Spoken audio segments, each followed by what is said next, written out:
Good early afternoon. We are live. You've joined us on a very special episode of the Blue Plate Special. You know, remember when you know, if the Blue Plate Special, if we were an afternoon teenage show, we would have to say, join us for a very special episode of the Blue Plate Special, which would mean that somebody was dying or something. That somebody was going to die on that episode. Join us for a very special episode. Anyway, this is a very special episode because my good buddy, my little sister, a favorite author, Leslie Ann Tarabella. Who is not dying. Yeah, who's not dying. Who's not dying. So, and it's still a very special episode because she's here. I'm Andy Andrews. If you're just joining us for the first time, I'm crazy. Sometimes it shows, sometimes it doesn't. We're broadcasting from the financial district of Orange Beach, Alabama on a beautiful sunny day. If you're looking to come down this weekend, come on. It's going to be pouring down rain. I just found that out. Mm-hmm. They're moving the Billfish tournament to like Sunday and Monday or Monday and Tuesday. Oh, goodness. Is this Hangout Festival this week too, or is that another day? I don't know. I don't know. If it's the Hangout Festival, there, you know, it'll go rain or shine. Yeah, it may be the next. So many weekend. hallucinogenics or what are you saying? That they wouldn't know if it's raining or not. No, anyway. They wouldn't care. But anyway, we're here at the Wharf, which is the financial district. And do you see they're building an extra wing? Yes. What is that going to be? I don't know. I was kind of surprised to see that it's not in the same style as the rest of the Wharf. Yeah. So it may be a chain restaurant or something coming on. No, it's way too big to be a chain restaurant. Even though we got a Culver's out here coming on. Okay, that's the ice cream place. Culver's and Butterburgers. Okay. Butterburgers and homemade. That sounds good. Custard. Yeah. We're this is like good news, bad news that we're getting a Culver's here. Because it's good news because we're all excited about it, but it's bad news because we're getting to join the, obese Americans who love Butterburgers of America.com. Yeah, but if you run up and down all these stairs out here, you can get ice cream. And that's true. There are a lot of stairs. And we do here. have to use the stairs. Yeah. And the reason we have to use the stairs is because we have escalator statues. Yes. We have 4. They're on either corner. They're escalator statues. They look real. They're life size. Well, you just climb on up. They turn them into stairs. Yeah, just climb on up. Didn't it have something to do? You can pretend you're riding an escalator and just stand there. If you have a good imagination, it's fine. Well, didn't something happen to them because of the salt air kind of affected the mechanisms? That's what I heard. No. Oh, they're salt air. They would just repair compatible. them. Certainly, if they were real escalators, they would just repair them. Well, maybe they're going to fix them any day. Any day now. No, they've been statues for 5 years. Well, run up and down and get some ice cream then. Either way. I guess. I'm glad you're here. I'm glad so glad to be you're here. So yeah. we're doing a book signing here today. We are. We've got 3 of your books. We've got the Christmas book. Mm-hmm. We've got Exploding Majorettes, and the Hush Puppies are back in town. Close. It's close. The Majorettes are back in town. Yes. Exploding Hush Yes. Puppies. The Harris family is joining us from Virginia. Or Wyoming. She is an author. She wrote the Cowboy Devotional. It's like the best devotional I've ever read. Oh, very good. Yeah, Selenia Harris and Betty Ayers. Oh, I thought you meant she was here in the studio. No, I wasn't ready. no. Our studio. Oh yeah, our studio is totally packed. I'm glad. It's kind of half and half excited about having provided the hot tubs in here today because we could have probably gotten more people in if we hadn't had the hot tubs. But I hope you guys are enjoying the hot tubs. And if you will, turn the jacuzzis down a little bit because we're hearing a rumbling in here. So it's all splashing. Yeah. There are some really nice people in the audience today who came to see me today, and they are very sweet. Tell me about the one you came back crying, telling me My teacher's here. My teacher. Well, it's not my husband, who actually, Bob is here for the first time. He's watched us online, but he's yeah, if never you came back been and here in crying the that Bob studio. was here, I'd come up, Bob. We go, no, and then I've got my other friends, Ron and Ellen, are here, and different people have come. But for the first time since 5th grade, I am getting to see and visit with my 5th grade teacher. Who's your favorite teacher of all time? She was. Well, and she was my favorite elementary school. My favorite high school teacher is Mrs. Gross, and I haven't seen her in a long time, and I would like to see her too. But for elementary school, just my whole life, I just loved Miss Davis, and she's now Mrs. Berry, not Miss Davis, but she was my 5th grade teacher, and I have so many good stories about her. She just made such a difference. She was so kind and sweet and patient. And I didn't recognize her at first because she was across the room. The sun was kind of shining. And I told her also I was used to her being taller than me. And now I'm taller than she is, of course. But wow. And I look different then, too. I was super skinny. I didn't weigh much. And you're so fat now. Well, 10 pounds of what I weighed was my teeth back then. Oh, really? Yeah. I had teeth. And a little bit of metal probably was there on and off. And these giant teeth. So, but she was just wonderful. And she was very groovy. She was young and had this long, dark hair. And she let us listen to music in the classroom. And she was great. Wow. Yeah, and she really instilled a sense of a love of reading because we had these SRA reading kits. I don't know if she remembers, but that was, I remember those. I excelled. I would compete with Kathy Manship and Sandy Metter, and the three of us would compete to see who could get the most points. And I just loved reading, and she really encouraged that. And we always had reading. And she read aloud to us every day after lunch, A Wrinkle in Time, which I read to my boys then. Oh, it's going to make me cry again. But she was just very sweet. Wow. Dana Kilpatrick, we're glad you're here with us. Dave Huco, hey, man. Yeah, you need to come south to see us. And is there a schedule when I may be off? I'm never off. They make me work all the time. Marcy Taylor, good morning from Pasco, Washington. Marcy Taylor's off. And it's hey, sunny. Marcy. It's sunny in Pasco, Washington. She always gives us the weather report. That's good. Well, it's interesting. Devin McFarland, good afternoon. Good afternoon. Heather Olson, hello from Utah. Tammy Nance. Hey, buddy. Tammy, Tammy Nance. yeah. Yep, Tammy is I'd like to see Tammy again. South Carolina. Yeah. We're over in South Carolina now. So, Up north. Yeah, they're northerners. Yes. Yeah, compared to us. You know, my 8th grade teacher, and I wonder if you had this experience. Peggy Wallace Kelly says A Wrinkle in Time is a great book. She read that in the 6th grade. It is a good book. My 8th grade teacher, Mrs. McLeod, was my favorite teacher of all time. I've got her picture in this little cabinet over here. And she's a little African-American lady, and I just loved her. And it was like 20 years after I graduated high school that I saw her again. Mm-hmm. And we were going through with the governor, going through different states, and me and George Lindsay and Fannie Flagg. And so we're stopping on this train in places, and they had people there. It was in Dothan.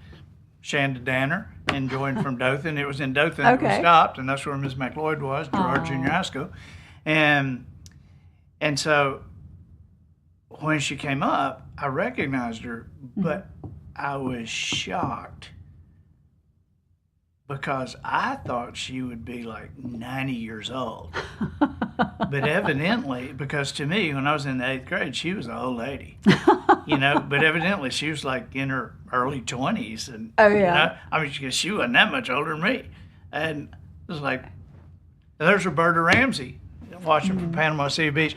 Roberta Ramsey knew Ms. McLeod. Roberta Ramsey. Nice, yeah. Roberta Ramsey was my first date ever how fun. to the Valentine's banquet at First Baptist Church. I think I heard that. You told that story one day, didn't when you? we saw the great Gossamer, the Christian magician, who told the story of sawing a woman in half and compared it to the Lord in our lives. Yeah, it was great. Great self, good to have you. So what are you working on now? I am finishing up my 4th book, and this is a book about my hometown of Fairhope, Alabama. Wow. And it's all about how this whole Gulf Coast area is growing rapidly. And what do we do? Because individually, we love these people. They're so nice.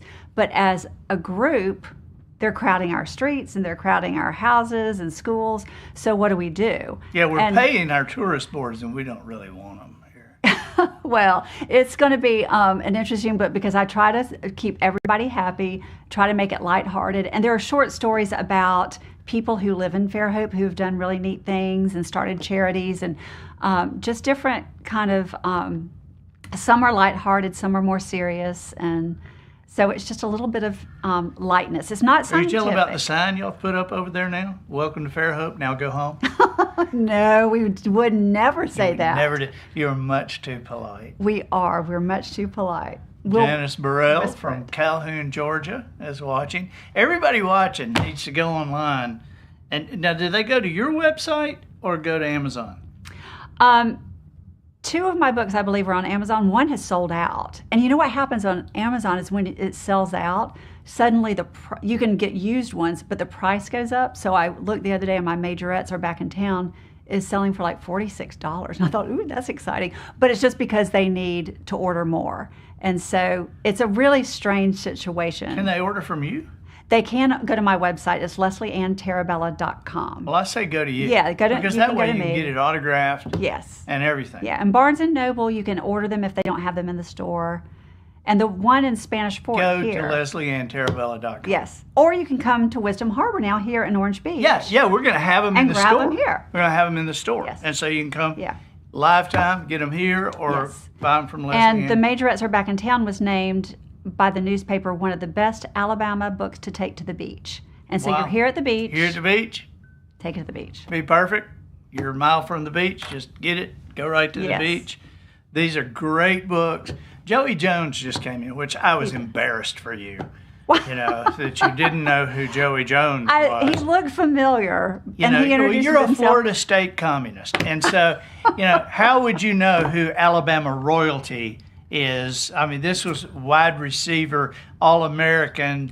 Joey Jones played for Bear Bryant and then went and played for the Atlanta Falcons and head coach of the South Alabama Jaguars. That's where I recognized him from. How would you know who he was? Well, I recognized him from being the South Alabama coach because he would be on TV here. But when he's playing football, he's got a helmet on. I don't know who he is. Were you surprised that he wasn't any taller than you are? He told me he played for the NFL, didn't he? Yeah, he did. Yeah, he did. I mean, I thought I can take him. little, white, wide receiver. He's probably Three terms that don't go together anymore. But he ran a 4.2 Yeah. 40. You wouldn't want to mess with him. He looks pretty athletic now. So there's this great picture of him that I still remember when he was in the pros, of him stretched out, catching a ball in the end zone, and he is parallel to the ground. I mean, he's like this, and literally parallel to the ground. That's cool. It's a very cool picture. Well, he was very nice. He bought a book for his wife. Yeah, yeah. I had run into him, and I told him that you were going to be here, and he says, would this be a good gift for my wife? I said, absolutely, absolutely. Yeah, but men love them too. That's right, So there you because go. I do. There you go. I do. That's it. And you've delivered a couple of the stories on Wisdom Harbor, which they're very popular. We keep track of all the views and all like that, and very, very, very popular. Shirley Wheeler, Greenfield, Cole. You got a long name from Amarillo, Texas. But Amarillo's a long way from here. Have you ever noticed when you're driving across Texas, everywhere you are, you're 200 miles from Amarillo? It is. I don't know. Bob and I were driving through Texas once, and we had the best time. We drove cross country all the way to California, and there was a sign, and it said, "The sun has risen, the sun has set, and here we are in Texas yet." It just wouldn't end. It kept going. Do you know that if you are in, what's the far west edge? What's the city on the far edge of? Lubbock? No. Lubbock's on this side. No, Lubbock is. That's on the other side. Happiness is Lubbock in your rearview mirror. But it's. What is it, Matthew? I don't remember the one on the west edge. I know what you're getting at. You're talking about the El Paso. El Paso. It's El Paso. It's El Paso. Bob just said El Paso. Yeah. And did you know that if you are in El Paso, you are closer to Los Angeles than you are close to Beaumont, Texas. I believe it. That's a big state I believe to it. get across. It is. So when y'all drove across, when did y'all drive across? We were young, and we just decided we had a meeting out in California, and we decided to drive. We were living in Marietta, Georgia then, so we got in the car, and we didn't eat. Our rule was we did not eat any chain fast food or any other kind of food. We ate local food the whole way there, and we hardly listened to the radio at all because we were newlyweds, and we just talked the whole You just time. were so in love with It was so you just sweet. talked the whole time. Just wanted to hear his voice. Oh my God. Polly and I drove to LA Yeah. when we had first gotten married. See, And- there you go. But I guess she didn't want to talk to me that much. But we actually drove with a dog. Oh. We stayed in an apartment out there for 6 months that did not allow pets. And of course, Polly wasn't going to leave Barney the Dalmatian. And so What'd you do with him? we were on the 3rd floor of this apartment complex, had to ride an elevator to get. And so we would put Barney in a duffel bag and put a dog Poor biscuit Barney. in there and sling him over our shoulder. We'd be standing in the elevator with people in that duffel bag going. It was a Dalmatian's a big dog. Yeah, it was That's a big not dog. Chihuahua. Yeah. But it's funny that trip. Every time Barney got restless in the car, this was cassette time, okay, during cassettes. yes. And so every time Barney got restless in the car, we would put on a cassette of Lake Wobegon. And Garrison Keeler's voice would calm that dog right down. I mean, that dog would be, and we put in, and then, well, it has been a quiet week in Lake Wobegon, my hometown. And let me tell you what Pastor Ingfist is doing. And Barney goes, oh. And Well, a just go lot right of people do that with Garrison Keeler's voice. Yeah, I guess so. We saw him in concert. Really? Yeah, he came and did a show in Atlanta, and we saw him. How was he? He was great. I mean, I went to sleep, but no, No, I'm you kidding. didn't. No, I was you like didn't. Barney the dog. I calmed love down. those stories. Yeah, I he's a love good those storyteller. stories. I always wonder, is he still alive? I think I haven't heard otherwise. He hasn't notified me that he dies. I don't know. Is Garrison Keeler still alive? Find out for us. Bob, I look at Bob. He knows everything. You know, the two of you, Bob. You vote yes? You vote no? He knows- I was Bob thinking, votes sideways. Bob, you and Bob. If What you about ever you got, in the jacuzzis over on this side? do you What know do if you say? Garrison Keeler's still alive? Yes? Still alive. No. What do you say? You say yes? Ron says yes. Yep, 81, still alive. He is. 81. Still, 81. that's not old. 81. No, That's it's not old. not old anymore. Well, what I was going to say is you and Bob would make the perfect Trivial Pursuit team. You two know everything. You're like super smart. What he doesn't know, you would know. And he used to know all of the college mascots. You could name any college, and he could tell you the mascot. Wow. Which, why do you need to know that? You don't. And you're kind of the same way. You have a lot of information that we just don't need to know, but you know it. You're going to think You know, about you're trying to decide if that's a compliment or not. Well, we were in Jackson Hole with some friends earlier this year, and we had a Trivial Pursuit contest, and Polly and I were on the same team. Polly's kind of like that too. She has a lot of crazy culture up in her head, and I've been cursed to never forget anything I've heard in my life, and so we're playing, and there was one of the other people on the trip on our team, and then 3 others over here. And we just like obliterated them, but we weren't really thinking we were doing anything. But they started going, "Hey, come on! How do you know that?" You know, and we're like, "How do you not know that? That's what we. You know, how do you not know that?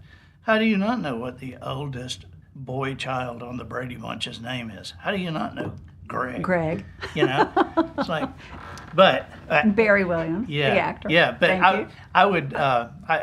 I would love to connect with Bob and Y'all just would be bully like somebody, just bully somebody in Trivial Pursuit. it wouldn't be him. Yeah, the two of you together, Olympic team. Yeah, That's yeah. it. We could bully some people. Yes, you could. Oh my gosh. Well, so when is your new book coming out? Probably this fall.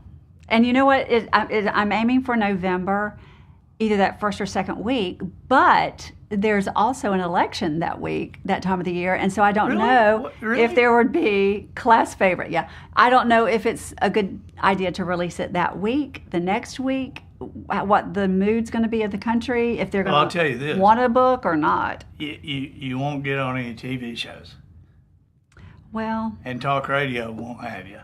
They might be looking for something other than politics, though. And so someone told me, yes, it's a good time because people want something to forget about politics. Maybe people do, but I've never been able to get the media to pay attention to anything I have during those times. Yeah. Well, maybe I need to push it up to October then. I'll figure it out. Yeah, I mean, we're talking business here on the air, but I would not vote against you pushing it up to October. That's a thought. Well, you have a lot of people watching your show who are authors or starting to write, and you have a segment on Wisdom Harbor for writers and giving them advice and things. So I think it's always interesting because when I first started writing for the newspaper, I kind of wanted to talk to other authors and writers and see how they did things. Do you write in the morning? Do you write at night? How do you do things? And so it kind of helps, but there's definitely a side to sitting by yourself and writing the story and then publishing it and then selling it. So it's all very different. It is. It's all very different. And, we're trying to get to the point where we've covered that on Wisdom Harbor because a lot of people are interested in it. Rhonda Conley from Wool Market, Mississippi, Shalana Harris. And, Shalana says she loves Leslie Ann Terabella and says that everybody needs your books. Oh, that's sweet. Thank you. She's the author of I met her, yes. Yeah. I remember her. So, but, I think people are interested. And frankly, I'm interested in that, which is why we have a lot of authors on. Have you ever heard of Herb Hughes?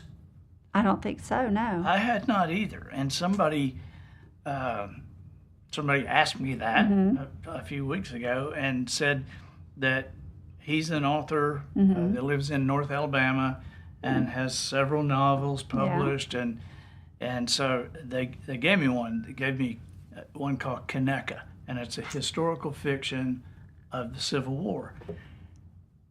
It was fabulous. Oh, good. I mean, it was fabulous. Yeah. And so...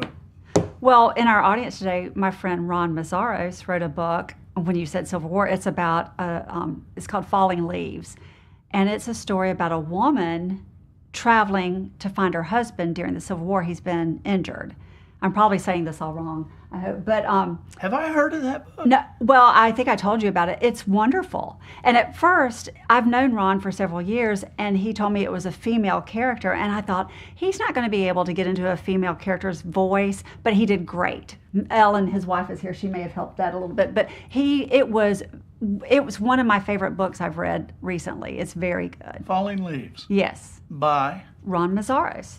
You said hi to him a while ago. I know. I was getting you to say it for them. When I did, I know the answer. Okay. Well, when Leslie, I introduced I'm trying to make this conversational. I know the answer. I know it's written by that guy sitting in that jacuzzi right there. Okay. Yes. But you never know the talents of people because when I introduced you to him earlier, I forgot to say that part, and so. I told you he had worked in Hollywood. Sometimes you don't know. People say, did you know he could juggle? No, but every time you would move to the other side of the studio and turn your back, talking to somebody else, he would go, watch this. And he'd pull balls out of his pocket and be juggling. And I said, does Leslie, I know you can do that? He said, I don't think so. And then you'd turn around and put the balls back. Said, just try it. You never know the talents of people. That's true. I told you I was crazy. I've got to say. What are you going to say? Have a little snack. Well, I've got to say that we're having, we've had some book signings. We're picky about who we let in here now. But we've had a couple of book signings here before, but we're picky. And we're real picky about who gets to have their books in the store. Yes. And so we're excited. I appreciate it deeply. We're excited there. But we've never had anybody bring cookies to the book signing. Now, I want you to look at these cookies very closely. There's a butterfly. There's a scallop shell. Do you see the edging around this? Look at this. A watermelon. Right, now I'm going to tell you something about these in a minute. What a liar Leslie Ann is. Look, another butterfly. A zinnia, I think. A zinnia. In Alabama, we only see those planted in like toilets in somebody's front yard. But do you see, your zinnias coming out of somebody's, no? I don't live in that kind of neighborhood, Okay. sorry. Here's an ice cream cone. That's my favorite. Wow. A dolphin. Flipper. You're very easily entertained. Oh, well. A beach ball. I think they get the idea. I know, but I'm showing them my favorites. A star. And there's like 5 more different ones out there. Now, here's the thing. While we appreciate Leslie Ann bringing these cookies in, she's actually claiming to have made these cookies. I did. You did not. I am much too smart for that. Nobody can make cookies like these. What bakery? You asked Bob Terabella sitting out there. These are $7 cookies. These are $7 cookies. For you, 9. Did you really make I these? did. That's my great grandmother's recipe. I'm getting ready to show you a picture of me making them. Well, not me making. Here, this is on my Instagram, Leslie Ann Terabella. There's the dough What is your rolled out. Instagram? It's Leslie Ann Terabella. Follow me on Instagram. I put lots of pictures on Instagram. Okay, That's the dough. You roll it out. I gotta say, Leslie Ann, They're the old-fashioned cutout. anybody cookies. could put a pile of dough and a rolling pin out. That's and not Pillsbury. And say, this is what I started with. This is. Let me tell you what I did to Joe Bullard one day. You know who Joe Bullard is? Yes, I do. Okay, so Joe Bullard's up at the hunting camp. Now, Joe, I hope Joe's not watching this. I hope Fonzie's not watching this. But they were up at the hunting camp, or Joe was, and he said, Andy Andrews, what you gonna make us for dinner tonight? And I said, well, we're gonna have fried pork chops, biscuits, and something else. He said, we're not having no canned biscuits or a frozen thing. I said, no, I'm gonna make these things from scratch. He said, really? I said, oh yeah, I'm gonna make them from scratch. Well, the Sister Schubert's biscuits yeah. or the I love Sister the Schubert. Mary yeah. B's biscuits, whatever Yeah. they are, the frozen Yes. chunks of ice, Yeah. And so before we went hunting that afternoon, I just took those out of the freezer and I put them in my room, let them thaw out. And so while Joe was watching TV with his back to me, I took a bowl full of flour and went back to the room and dumped those biscuits in, crunched them up into a ball, and then came out and I was just doing this, in the bowl. And I went over to Joe's, what you watching? He said, oh, I'm watching this ball game. He said, what you got there? I said, oh, making the biscuits, He said, really? And I put a little flour on me like that. And so then I pop them out and I roll them out and I cut them with a glass. Mm-hmm. That's how grandmother did them, And of course he was totally fooled. But my point is, I know the dough trick with the. This is not Pillsbury. You ask that man right over there. His house has been covered with flour and powdered sugar for a few days now. So did she really make these, Bob? Look at Bob. Bob's going. He did not. He said yes. He's not. You're awful. He's scared of you. He's nodding so That man fast. is He's not dipping scared. his chin in the water No. in that jacuzzi. Things would be a lot easier if he were scared of me, but he's not.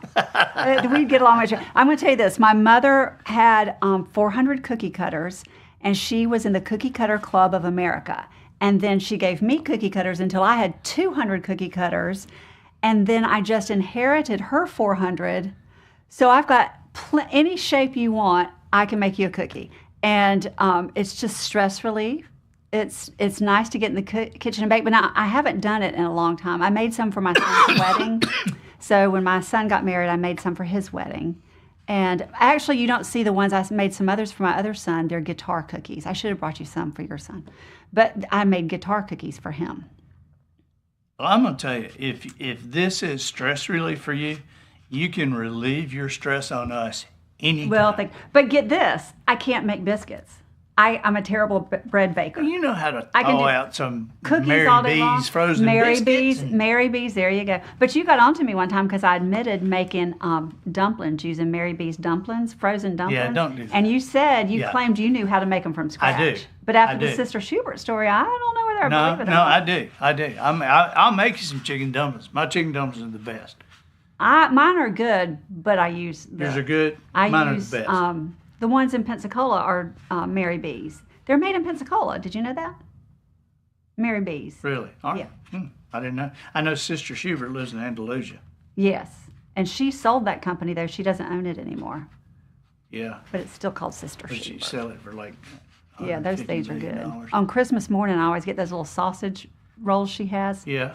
I used to do a big special Christmas casserole. Nobody ate it. They're playing with toys. So I just throw Sister Schubert in the oven now. Well, Bob, you need to put down your toys and eat the casserole. So. You know, the dumplings are easy to make if you know how. I've done it before from scratch, but it's so much quicker and easier that Plain way. flour. Now here you can double and triple and quadruple. I always quadruple this recipe. Okay. 2 cups of plain flour, All purpose, all purpose. not self-rising. That's why I said plain. Okay, but is that all purpose? Plain, all Okay. purpose, non-self-rising. Okay. Just clarifying. Okay. So 2 cups of plain flour. Gotcha. All right, so think of 2 cups of dry. Mm-hmm. Now you want 1 cup of liquid. It's the opposite of rice. Okay, I didn't know that. Well, actually, a quarter And cup. I'm not asking for commentary here, but I'm I'm trying to learning, remember learning. this, Leslie Ann. See why I call her my little sister? But if you invite a guest on your show that doesn't talk, you always say, "Oh, they wouldn't talk." I know. You're a good little sister. So you got 2 cups of dry, and you got 1 cup of 1 cup of liquid. But that 1 cup of liquid, half of it is vegetable oil, Oh. and half of it is supposed to be ice water. Mm-hmm. But when I'm boiling the chicken, I will take out chicken broth and add some salt to it and stir it around, That's then good. put it in the refrigerator. And so instead of ice water, I use iced chicken broth in making the dough, Oh, that's which good. adds taste Yes. to the dumplings. Yes. So, and then you squeeze it all together, roll it out, get your chicken stuff going to a rolling boil, and you move it flat out, take a butter knife, pick them up. There you Man. go. That's it. There you go. Well, guess what? I don't give my cookie recipe out. Okay, I take back my dumpling recipe. Do you remember the I book? wouldn't give this recipe out if I were you either. Well, do you remember the book Girls Raised in the South, the Grits? Yeah, Okay, yeah. Deborah Ford wrote that book. Okay. Well, she met me in Fairhope, and I'd just happened to have made some cookies for a party, and they were little high heel shoes. And I thought, oh, she would love these. And so I took her a few because I loved her book. And she said, oh, darling, these are so pretty and so everything. What is the recipe? And she liked the way they taste. And I said, oh, I'm so sorry. It's my grandmother's recipe, great-grandmother's recipe. I don't give it out. She said, oh, that is so Southern that you don't share. And so she, So southern that you don't yeah. share. So in her next book, she mentioned me by name, Leslie Ann Tarabella, something makes cookies, and will not give out the recipe. Isn't that funny? I think that's great. Well, one friend one time asked if she could borrow some cookie cutters, and I let her do it, and she made the most gosh-awful cookies and took them up to our vacation Bible school party, and everybody thought I had made them, and they were like, oh, are those your cookies? And I was embarrassed. I thought, oh, I did not make those cookies. And so I just thought, nope, not going to give it out. Shanda Danner said she could eat a whole pot full of dumplings. Marcy Taylor said it'd take longer to frost those cookies than bake them. It does. Does it? It does. Donna Massey Banks. But Donna that's the fun Banks in part. Destin says, please come to Destin. Well, we have a mutual friend, Kevin Williams. you know, if we get Kevin Williams to come down here, you come over here. We're trying to get Kevin Williams. He would be great. Yeah. Oh, yeah. He's wonderful. Joy Walker said, "You guys are too funny. I thought this was going to be about writing, not baking." Well, let me tell you another secret recipe story. Okay. Do you remember? Now you kind of grew up over in Fort Walton, though. Pensacola, yeah. Yeah, but when I was growing up, when I was a little kid, there was a restaurant here called Mimi's, and it was over on the Bonsecour River. It was an old house, and in the little foyer there, they had letters from the governors of all 50 states who had eaten there. Oh, wow. And so it was just a seafood, just unbelievable place. And Mimi's gumbo was just like, it was unbelievable. And everybody tried to get the recipe. She wouldn't give it to nobody. She wouldn't give it to anybody. And so Mimi Wakeford sold her business to Don Graves. Now, Don Graves, when he took it over, he, signed some stuff, I guess, that he couldn't ever call another restaurant Mimi's. He couldn't share any of these recipes. And then the gumbo recipe was under penalty of double secret probation. You ain't giving that gumbo recipe anywhere. And people would ask Mr. Graves, and he would say, "I'm sorry, I can't give it to you." And in his restaurant, Mr. Graves had that boat. We have that's where you got it. That somebody really made that boat out of matchsticks for Mr. Graves, and when he passed away, he left that boat for me. But so at some point, Mimi's blew away in Frederick, and so Mr. Graves moved down to Gulf Shores, a place called the Shrimp Boat Restaurant. Oh, okay, I know that. Okay, yeah, and that was just an awesome place, but it had the same food, but he couldn't call it Mimi's. Right. So same food, had the same gumbo. People still ask him for the gumbo recipe, just, and I had even asked him for it. And I knew him since I was a little kid. My parents would take us to Mimi's. And so, but no, not getting it. Well, in the early 80s, Nashville Now, when the Nashville Network had a talk show, the Nashville Now came down and did 5 nights on the beach, 90-minute talk show on the beach, and they brought in really big stars, right? But because I lived here, I got to be on every show that 5 nights. Yeah. And so, and because I lived here, and everybody kept asking me, where should we eat? And I said, well, eat at the Shrimp Boat, and eat there early in the week because you're going to want to go back. Right. And and the stars come down. We got one night. Where should we go to eat? Go to the Shrimp Boat. And so, after that week, it was maybe maybe 6 months after that, Polly and I were in there, and Mr. Graves came over to the table and he said, "Son, I want to just thank you. You really helped put us on the map by telling all these people from Nashville about this place. Now they're coming down on vacation, and we have half our restaurant is full of Nashville people every night." And he said that just really helped, and it was one of the nicest things anybody's ever done for me. And if I could ever do anything for you, just let me know. I said, "Well, Mr. Graves, I sure would like to have that gumbo recipe." I was hoping you would say that. And he said, "Give me just a minute." And he went over and stayed over at the bar for like 15 or 20 minutes. And when he came back, remember those old green receipt pads? Front and back, full of ingredients and instructions. And the first thing I thought when I looked at this, nobody would have ever figured this out. Nobody had ever tasted that gumbo and said, "Okay, this is what you do." But now we have that framed in museum glass so you can see both sides, and it's hanging in our kitchen.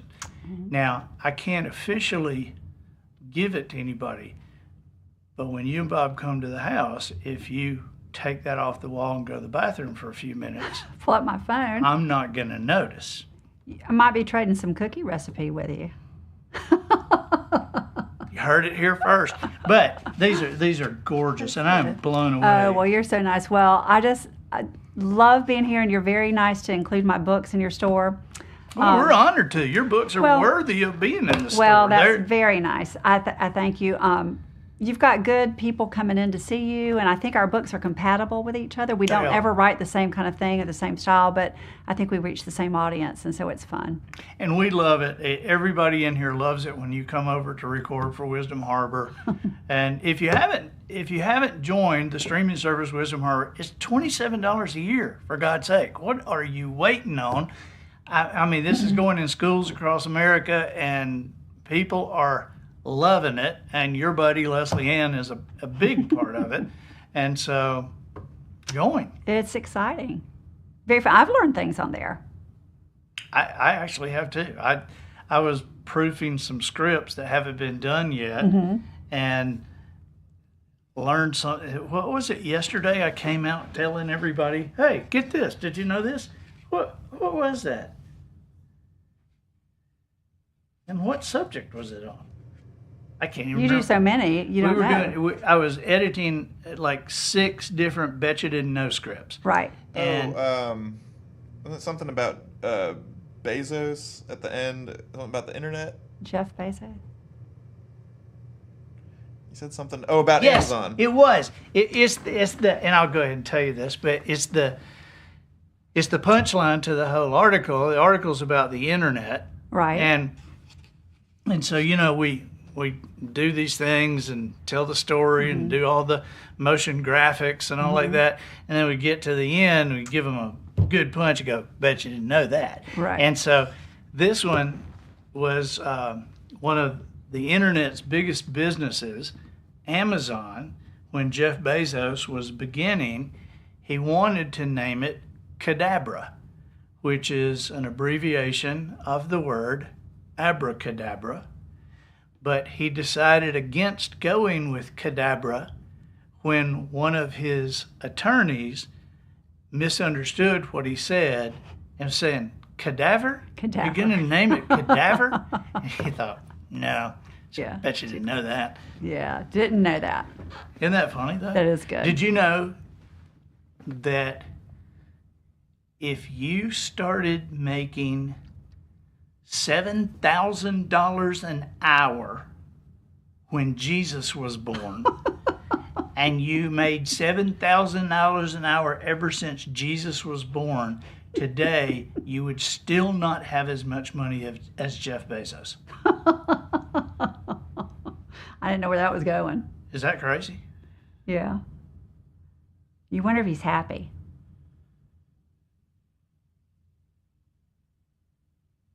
Call him up and interview him.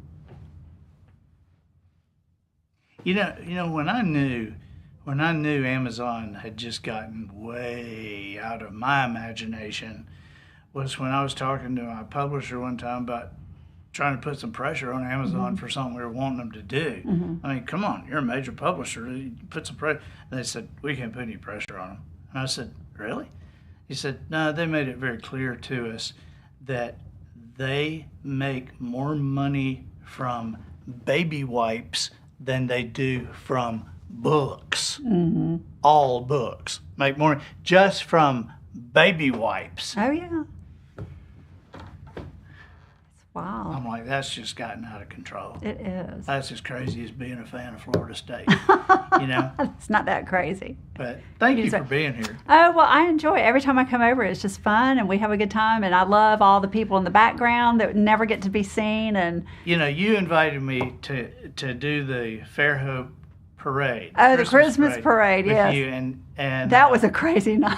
And Polly asked me, she said, "Are you and Leslie Ann going to be able to talk for 2 hours?" And I was like, seriously? She should said only 2 hours. Yeah, we might hold it down to 2 hours. Yeah. And even off camera, we just have a good time. We have all these people that we know in common, and we were supposed to have some other friends from Fort Walton Beach join us today, and they weren't able to come, but that would have been fun, and we would have had a whole new Yeah, you know area what to we've been discuss doing for the then. last 45 minutes? We're fixing to tell you goodbye and keep doing it. That's a Southern thing, yeah. That drives Bob crazy. He's like, if you're going to say goodbye, just say goodbye. Okay. That's it. But Thank we'll you say for being goodbye. here. My pleasure. Thank you for having me today. See you next week. Goodbye. Goodbye.